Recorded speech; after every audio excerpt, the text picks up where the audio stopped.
महिला दिनी एक दिवस स्वतःसाठी चटकदार मिसळचा आस्वाद घेत लुटला पर्यटनाचा आनंद।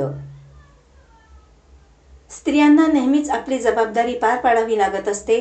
घर, आपली नोकरी, कुटुंब, नातेवाईक यांना सांभाळत आपला जीवनक्रम चालवावा लागतो। स्वतःसाठी त्यांना वेळ देताच येत नाही। मात्र महिला दिनाचे औचित्य साधून नोकरीनिमित्त एकत्र असलेल्या महिला भगिनी एक दिवस स्वतःसाठी या उपक्रमांतर्गत एकत्र आल्या, पर्यटनाचा आनंद लुटला आणि सोबतच चटकदार मिसळचा आस्वाद घेत महिला दिन एका वेगळ्या पद्धतीनं साजरा केला। घराचं घरपण टिकवत एक जबाबदारी म्हणून स्त्रिया नेहमीच आपली भूमिका पार पडत असतात। सर्वांसाठी राबायचं, सर्वांसाठी आपण असेल त्या क्षणाला सामोरं जायचं ही भूमिका घेत स्त्रिया आपली जबाबदारी पार पाडत असतात। मात्र महिला दिनाचे औचित्य साधत एक दिवस आपण स्वतःसाठी काढूया या भूमिकेने शिक्षिका म्हणून नोकरी करत असलेल्या महिला भगिनी एकत्र आल्या आणि पर्यटनाचा आनंद लुटला।